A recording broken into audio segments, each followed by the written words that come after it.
Well, good morning, everyone. It is great to be back in Singapore. And I'm glad to see everyone for my third Shangri-La Dialogue as Secretary of Defense. So this is starting to be a habit. And Bastian and John told me that if I came back again this year, I'd get a free set of steak knives.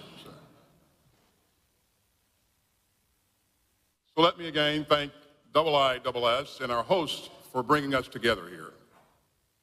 This is my fourth visit to Singapore as Secretary of Defense, and I've spoken at a IISS event every time.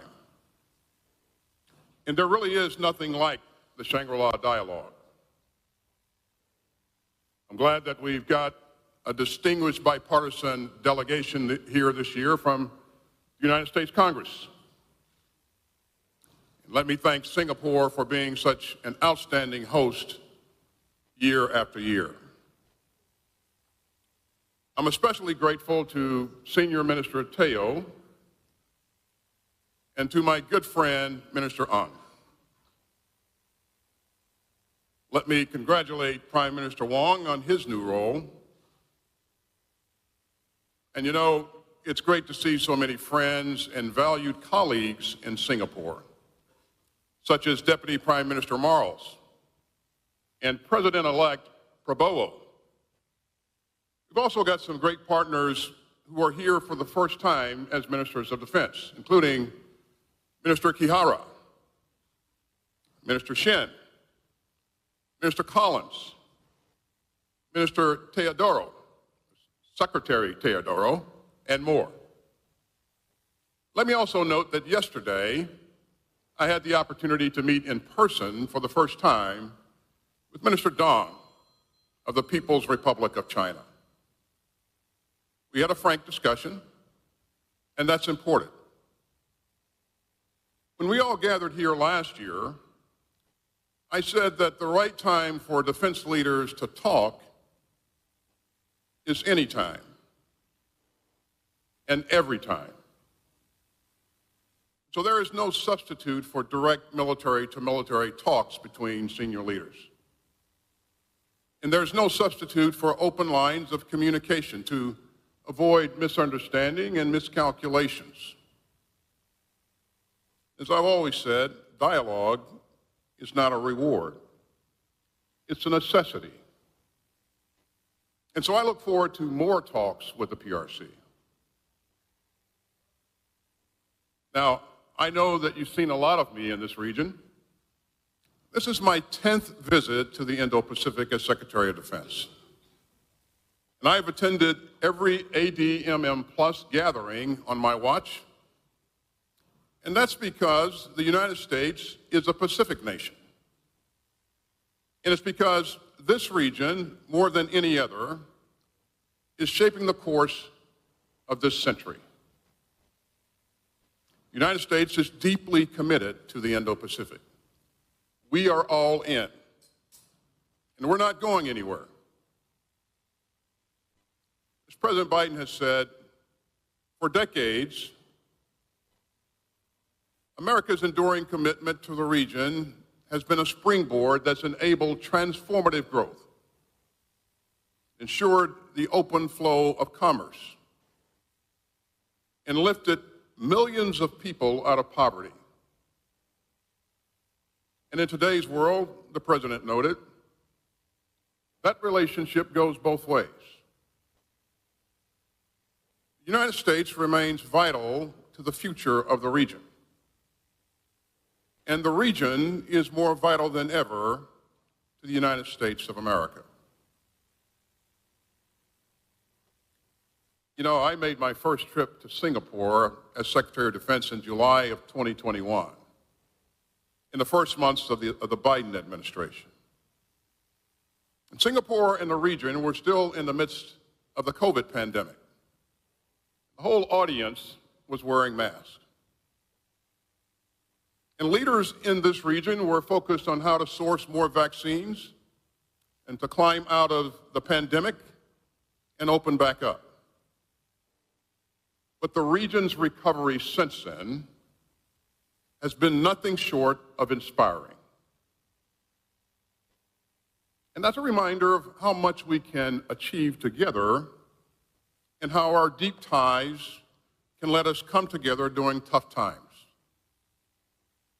It's a reminder of how the investments that we make today can pay dividends later, and often in new and unexpected forms of cooperation. So I'd like to summon that spirit again today. We all understand the threats and challenges of today's global security landscape. And they range from the mounting damage of climate change to the specter of pandemic disease, from nuclear dangers to terrorism and turmoil in the Middle East, from Russia's reckless war on Ukraine to actions in this region that erode the status quo and threaten peace and stability. So we've gathered at a hinge in history. But over the past few years in this region, we've risen to meet this moment together. You know, in my first speech in Singapore as Secretary of Defense, I said that our countries share the shores of the Pacific. But we also share an understanding of the power of partnership. We understand that power because we've lived it. The United States and this region are more secure and more prosperous when we work together. And over the past 3 years, we've seen just what that looks like. Like-minded countries, and that is defining a new era of security in the Indo-Pacific. You know, in the past, our experts would talk about a hub and spokes model for Indo-Pacific security. And today we're seeing something quite different. This new convergence is not a single alliance or coalition, but instead something unique to the Indo-Pacific. A set of overlapping and complementary initiatives and institutions propelled by a shared vision and a shared sense of mutual obligation. This new convergence is about coming together and not splitting apart. It isn't about imposing one country's will. It's about summoning our sense of common purpose. It isn't about bullying or coercion. It's about the free choices of sovereign states. And it's about nations of goodwill uniting around the interests that we share and the values that we cherish. Now, at the heart of this shared vision is a set of common principles. Countries across the Indo-Pacific, including the United States, are converging around these enduring beliefs: respect for sovereignty and international law, the free flow of commerce and ideas, freedom of the seas and skies, and openness, transparency, and accountability. Equal dignity for every person, and the peaceful resolution of disputes through dialogue and not coercion or conflict. And certainly not through so-called punishment. These principles are widely shared. They are vital. And we've all seen the consequences when states choose to violate them. In February of 2022, Russia's unprovoked invasion of Ukraine shocked the world and this region. And since then, Putin's war of aggression has provided us all with a preview of a world that none of us would want. It's a glimpse of a world where tyrants trample sovereign borders. A world where peaceful states live in fear of their neighbors, and a world where chaos and conquest replace rules and rights. But Russia's lawless invasion also reminds us that free countries can rally together to help the victims of aggression. You know, we've all been inspired by the courage of Ukraine's troops and the resilience of Ukraine's people. Governments and people around the world have rushed to help Ukraine defend itself, including countries across the Indo-Pacific. And the United States will continue to stand strong for a free and secure Ukraine, and for an open world of rules, rights, and responsibilities. As Prime Minister Kishida said at the White House just a few weeks ago, we must resolutely defend and further solidify a free and open international order based on the rules of law. And those principles remain vital right here in the Indo-Pacific. You know, President Marcos spoke eloquently last night about the rule of law in the South China Sea. And he's right. Every country, large or small, has the right to enjoy its own maritime resources and to freely sail and operate wherever international law allows. The harassment that the Philippines has faced is dangerous, pure and simple. And we all share an interest in ensuring that the South China Sea remains open and free. Peace and stability across this region are crucial for the whole world. Our friends in NATO, and the European Union, and the G7 know it, and so do we. So from day one, the Biden administration has emphasized that the Indo-Pacific is at the heart of U.S. strategy. Of course, we're not operating in a vacuum. Putin's imperial aggression against Ukraine has echoed around the world. So the crisis in the Middle East, or so has a crisis in the Middle East after the vile October 7th Hamas terrorist assault on Israel, and the heartbreaking loss of Palestinian civilian life in Gaza since then.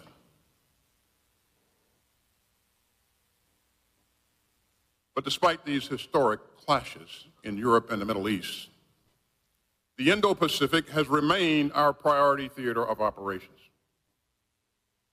Because just as what happens in Europe and the Middle East matters to this region, the actions that we take together here will continue shaping the 21st century for the entire world.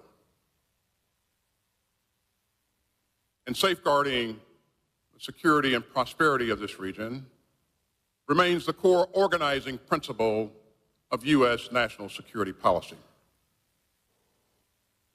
So let me be clear. The United States can be secure only if Asia is secure. And that's why the United States has long maintained our presence in this region. And that's why we continue to make investments necessary to meet our commitments to our allies and partners. Of course, this starts at home. The United States military remains the most capable fighting force on earth.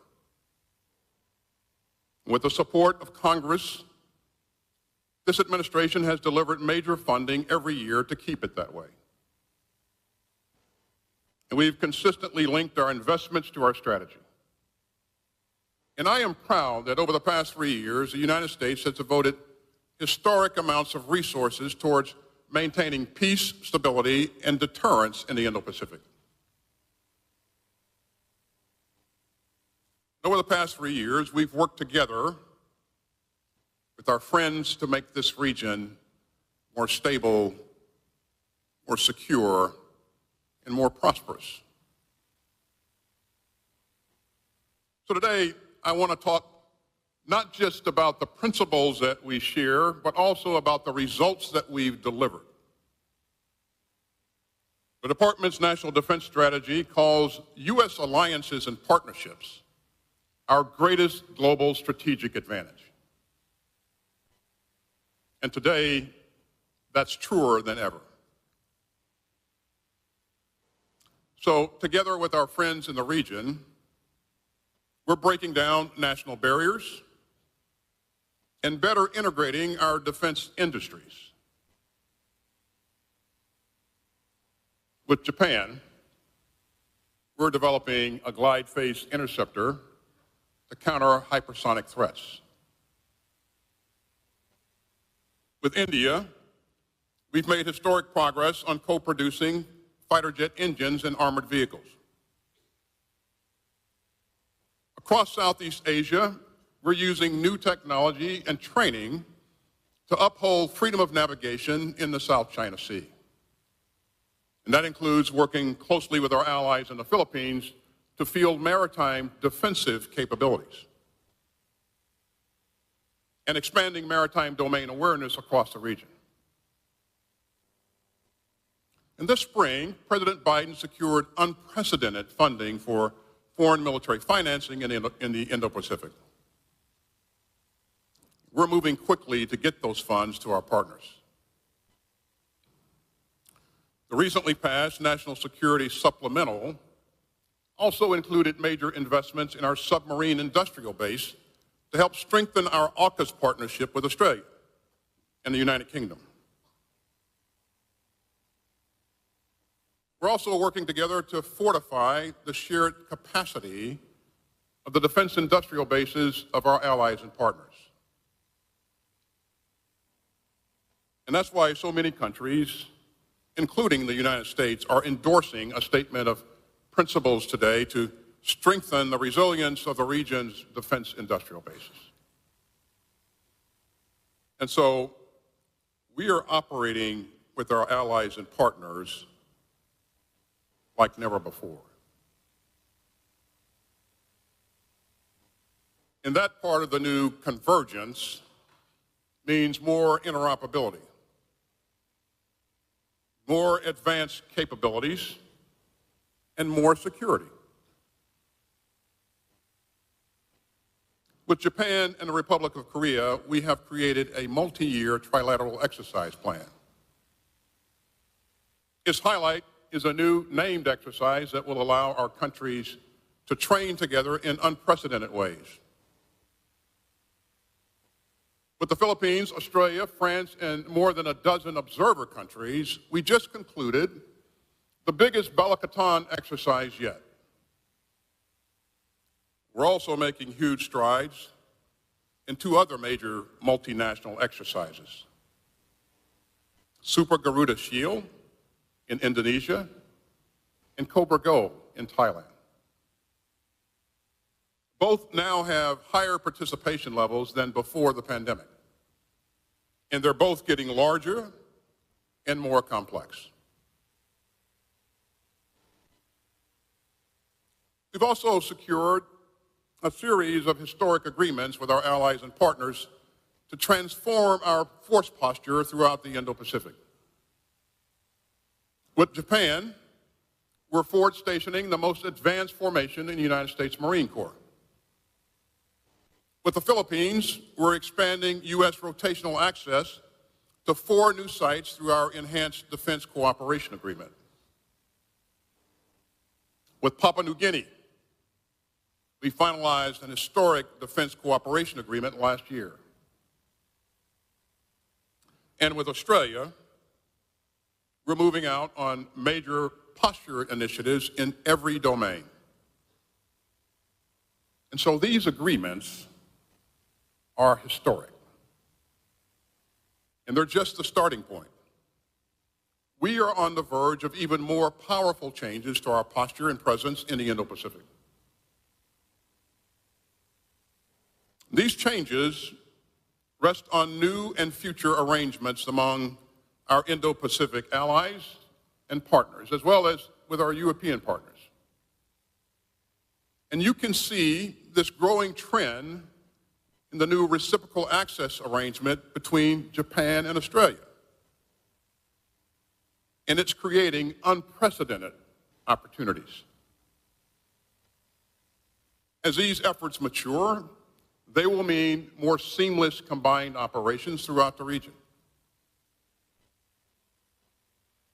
And the new convergence of overlapping and mutually reinforcing security institutions will amplify these activities. With Tokyo and Seoul, we're sharing early warning data on North Korean missiles in real time. We're advancing our partnership with Australia and Japan on an integrated air and missile defense architecture. With the Quad, we're helping our partners sharpen their operational picture of their exclusive economic zones through the Indo-Pacific Partnership for Maritime Domain Awareness. We're also investing with ASEAN in training and educational opportunities for the future defense leaders of Southeast Asia. So together, this new convergence has helped us make historic progress in the past 3 years. And we've strengthened stability on the Korean Peninsula. We've supported the status quo across the Taiwan Strait. And we've stood up for the rule of law in the South China Sea. Now, sustaining this progress will take teamwork. It will take resolve, and it will take leadership. I mean the kind of leadership that we saw at Camp David last year, when President Biden, Prime Minister Kishida, and President Yoon began a new era of trilateral partnership among the United States, Japan, and the ROK. The kind of leadership that we saw from Indonesia, and Vietnam, and Malaysia, when they resolved long-standing maritime boundary disputes. And the kind of leadership that we've seen from President Marcos, who spoke so powerfully last night about how the Philippines is standing up for its sovereign rights under international law. And so that's why my belief in the power of partnership has never wavered. In fact, my belief has only grown after 41 years in uniform and more than 3.5 years as Secretary of Defense. Ladies and gentlemen, the progress that we've made together is built to last. Not just for the next year, but for the next decade and beyond. And America will continue to play a vital role in the Indo-Pacific. Together with our friends across the region that we share. In the United States, across the United States government, across our political landscape, you'll find a strong and bipartisan commitment to the Indo-Pacific. Now, critics and propagandists will still oppose the principles that drive convergence. They will continue to reject the rule of law, and they will try to impose their will through coercion and aggression. But the Indo-Pacific's new convergence points to a better future for all of our countries. That means a future of fresh and growing partnerships, a future where long-standing friendships grow into even deeper forms of cooperation, a future where every country can defend itself, and a future where like-minded countries are more connected than ever. Now, that's the future that all of our people deserve. And together, we're making it real. Together, we're investing in the capabilities that promote lasting security and stability.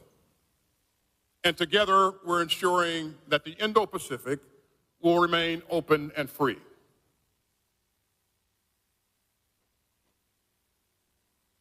And so I am more determined than ever to build on these historic results of the past 3 years. I am more proud than ever of what we have achieved together. And I am more optimistic than ever about what lies ahead. Thank you very much.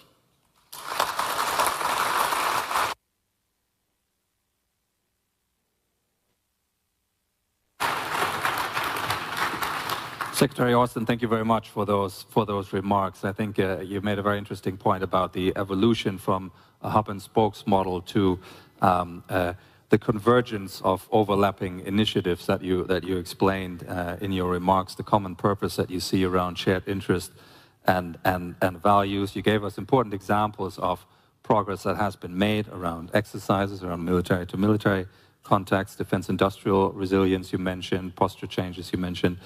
And you spoke at the end there about fresh and growing partnerships for that common purpose. So all those are points to pick up on.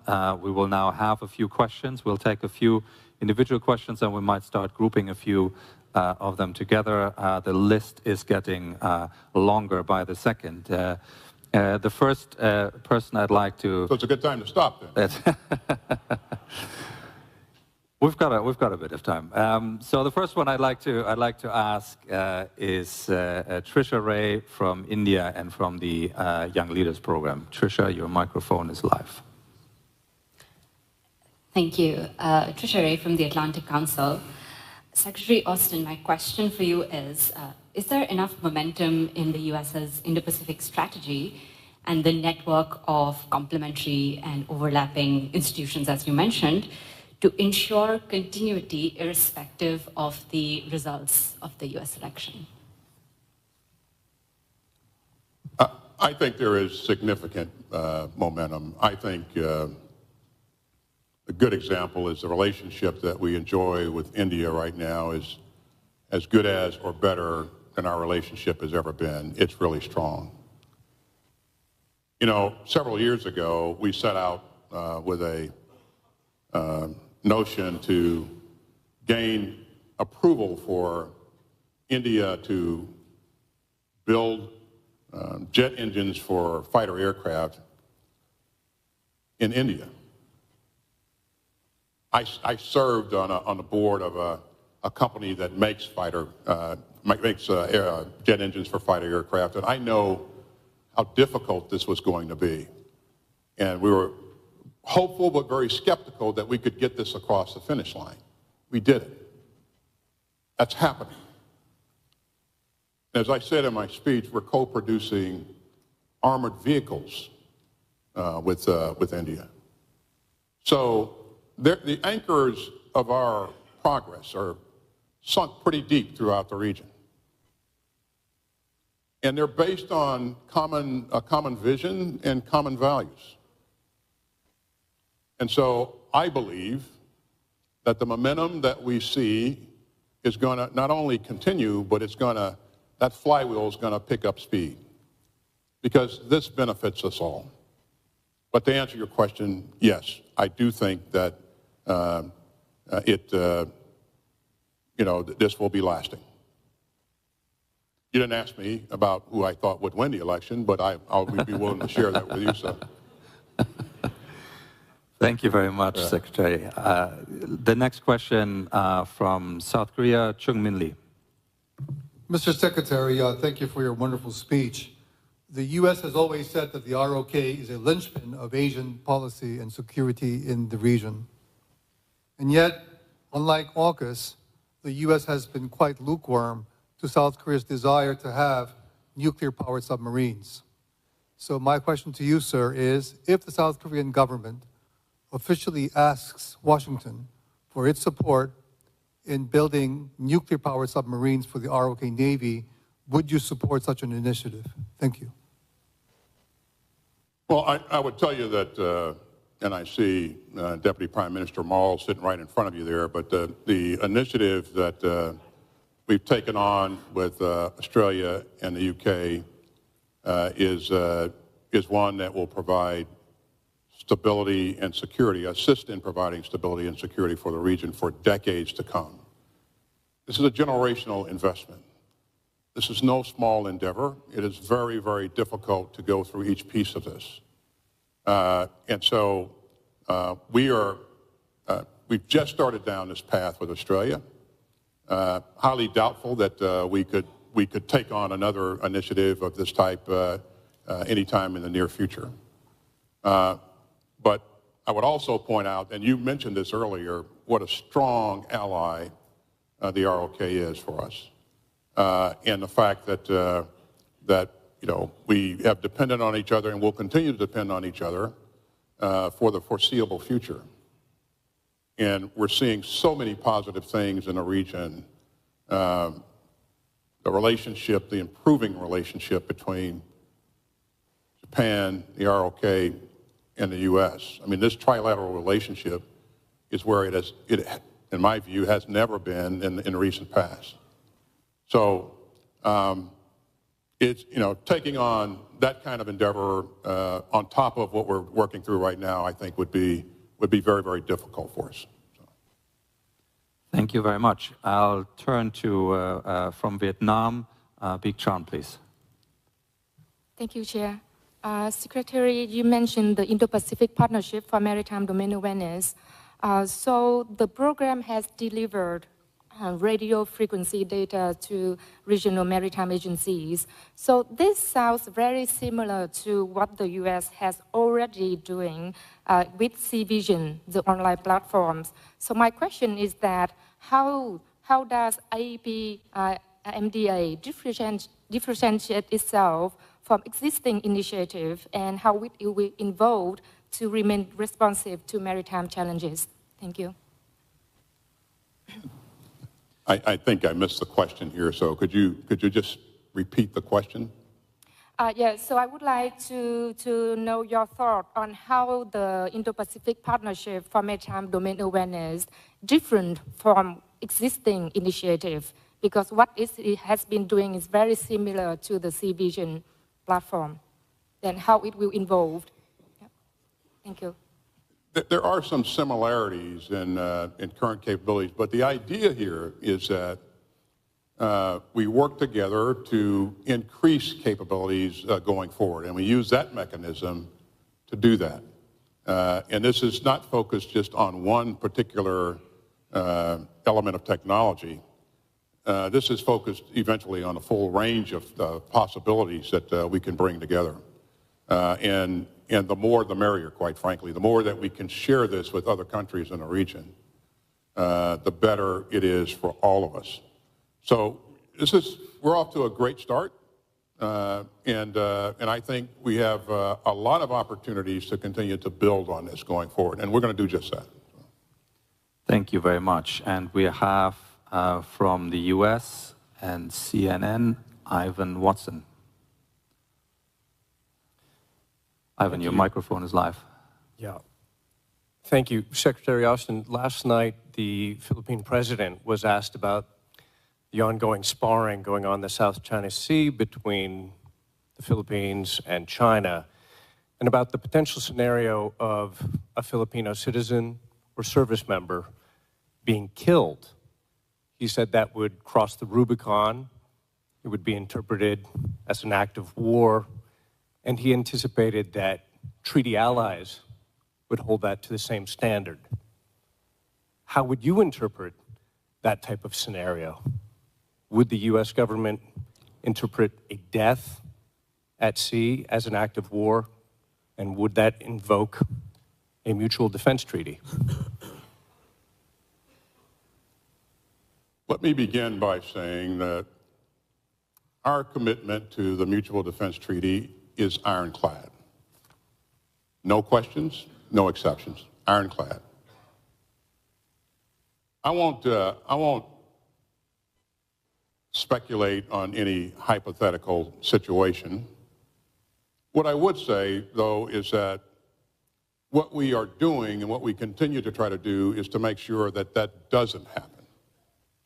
And by increasing dialogue between major powers and making sure that countries are working together to promote freedom of the seas and freedom of the skies, that will narrow the possibility that this happens. There are a number of things that can happen at sea or in the air. We recognize that. But our goal is to make sure that we don't allow things to spiral out of control unnecessarily. And again, I will not speculate on any one thing or another. I will continue to emphasize that our commitment to the Mutual Defense Treaty is ironclad. Thank you very much. And we have a question from China, Senior Colonel Yanchong Kao, please. Thank you, host. Mr. Secretary of Defense, as we know, the United States has the largest alliance system in the world, including NATO, and is pushing for further integration of its allies in the Asia-Pacific region. My question is the United States planning to build a NATO-like alliance system in the Asia-Pacific region? The eastward expansion of NATO has led to the Ukraine crisis. What implications do you think the strengthening of the U.S. alliance system in the Asia-Pacific will have on this region's security and stability? Thank you. Thank you very much, Secretary. I respectfully disagree with your point that the expansion of NATO caused the Ukraine crisis. The Ukraine crisis was...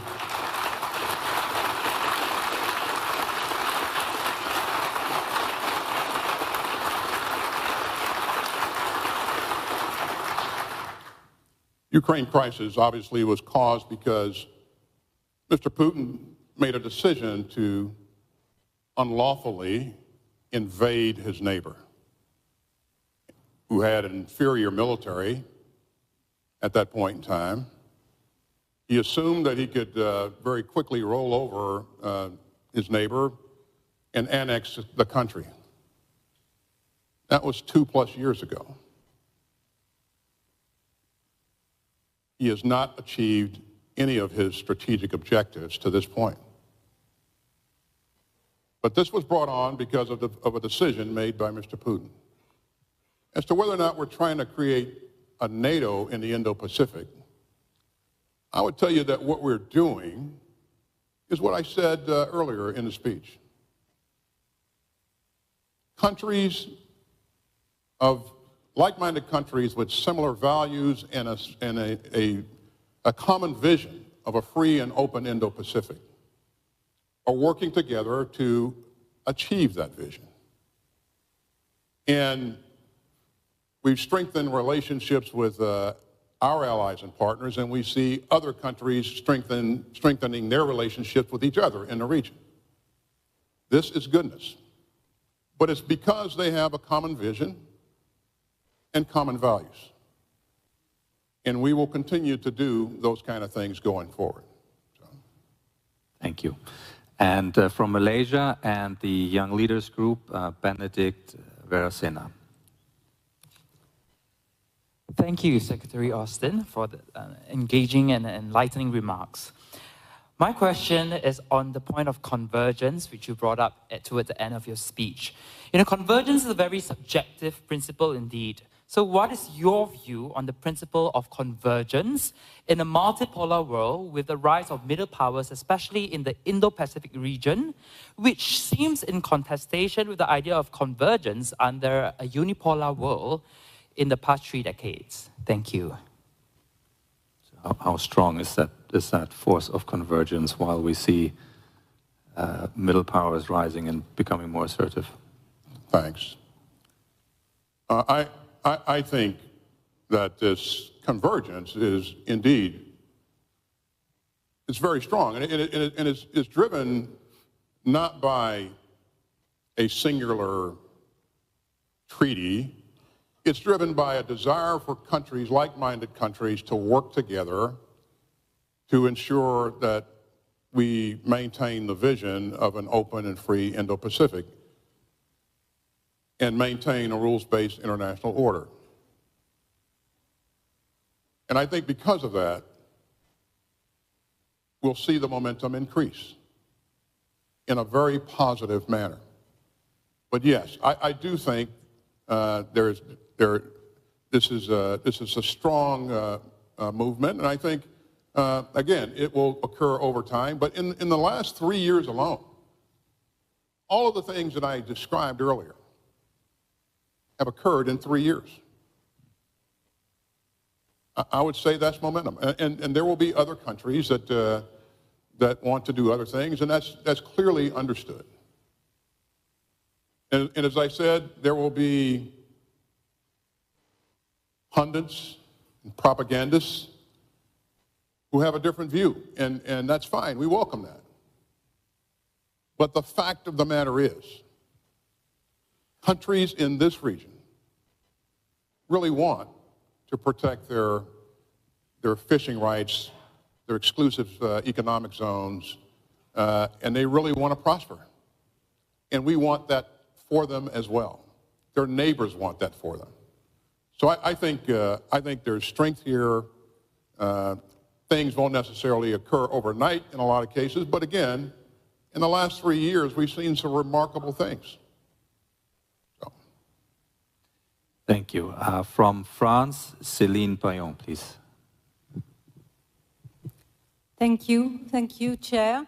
Secretary Austin, thank you very much for your opening remarks. You rightfully underlined the importance of the strategic partnership. You referred to new and future arrangements with Indo-Pacific partners and also European partners. So my question is, what are your expectations vis-à-vis European partners and allies in the Indo-Pacific theater? Thank you. Well, I don't want to embarrass them by having them raise their hand, but I would tell you that there are a number of defense ministers from Europe in the room with us today. They're not in the room because I invited them. They're in the room because they have an interest in this region. And, you know, as I engage with my counterparts in Europe, I see an increasing interest in the region and to make sure that things continue to move in the right direction. Even though there's a pretty significant challenge in Europe right now. But I just have to tell you that I see that interest as increasing going forward, not decreasing. Thank you very much. We'll take a question from New Zealand. Susanna Jessup, please. Secretary Austin, thank you very much for your remarks. I wonder if you could detail efforts the US is undertaking to de-escalate tensions in your dialogue and engagement with China. Are there any areas giving you hope that regional tensions are not eventually going to spill over into kinetic conflict? Thank you. You're asking if I would detail my conversation with, Minister Dong? Is that what you asked? If you don't mind. The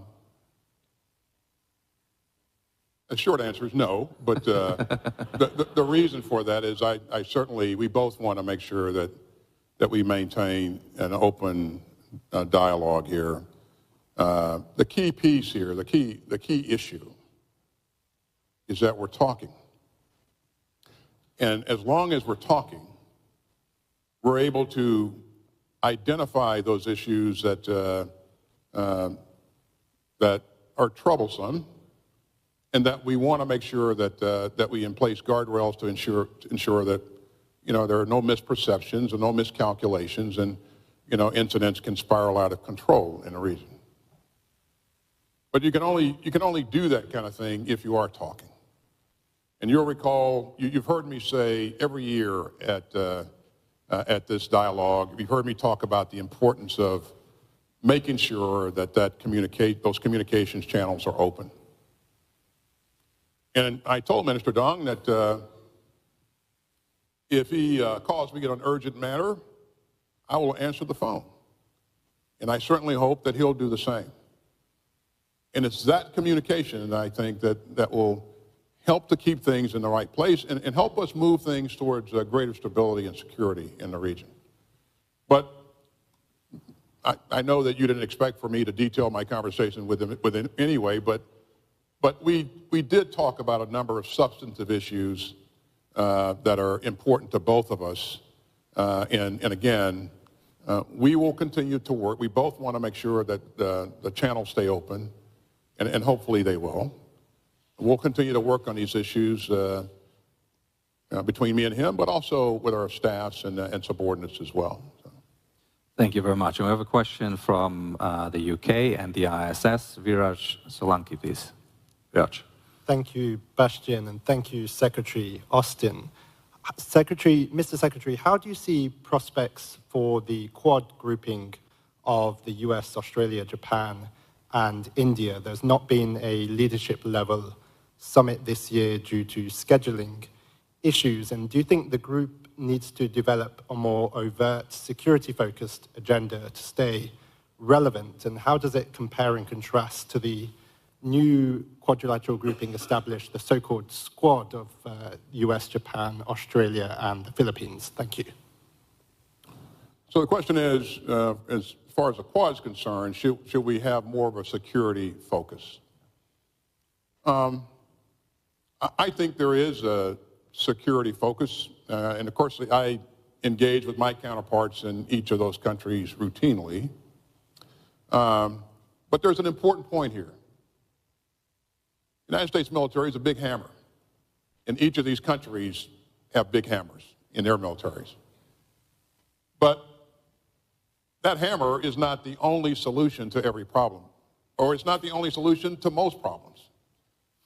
We want to make sure that everything that we're doing, we're taking a whole of government approach, that we're using all the instruments of national power in every case to address issues, but also grow together in terms of the ability to share capabilities and develop capabilities together. So I think this whole of government issue is very, very important. And quite frankly, we're hopeful that we see that in more places around the region as well. So that's like 100 questions now. Well, we'll take one last one, if you don't mind. We're still in the double digits, so we're okay. We'll take one more from Indonesia, Devi Fortuna Anwar, please. Thank you, Bastian. Secretary, I really enjoyed your speech, but I noticed that you very carefully avoided mentioning China when you talk about Strait of Taiwan or about the South China Sea issues. And there's no mention about the US-China strategic competition. So it is really a sign of, following from the earlier question from New Zealand, of de-escalating of tension between Washington and China, which of course would be very welcome to this part of the world, which is always very worried about the intensification of tension. But on the other hand, if Washington and Beijing are talking closely to each other again, while at the same time coercive policies in the South China Sea continues, how will this, how will you manage this? Because we are also worried if you guys get too cozy, we also get trampled.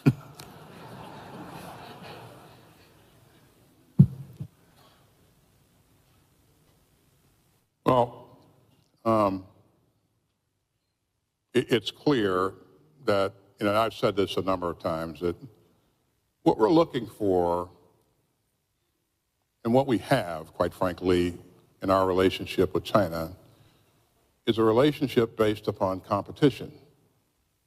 And we're not looking for a contentious relationship.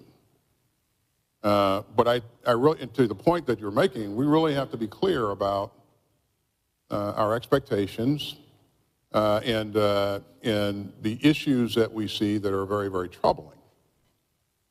And if we have an open dialogue, we can address those issues in those channels. And as you would imagine, Minister Dong and I had the ability to address some of those issues yesterday. I look forward to doing that going forward. We continue to work with countries in the region, like the Philippines and others, so many others, to address their concerns and to ensure that their rights are protected and they have access to their economic zones and that sort of thing. So this is a piece of work that's going to continue on, but we want a relationship that's based upon competition and not a contentious relationship. You've also heard me say a number of times that, war or a fight with China is neither imminent, in my view, or unavoidable. So leaders of great power nations need to continue to work together to ensure that we're doing things to reduce the opportunities for miscalculation and misunderstandings. And every conversation is not going to be a happy conversation, but it is important that we continue to talk to each other. And it is important that we continue to support our allies and partners on their interests as well. And with that, I'll stop. Secretary Austin, thank you so much. What a marvelous way to kick off today's deliberations. Just to reassure you, there were 20 more who were seeking the floor. So apologies to those who we weren't able to get to, but there are obviously more opportunities. So I'd like to invite you to join me in thanking Secretary Austin for the wonderful way in which he engaged with all the questions and helped us kick off the 21st ISS Shangri-La Dialogue. We now have a very quick staging break, and then we'll go straight into the next plenary session. Thank you very much.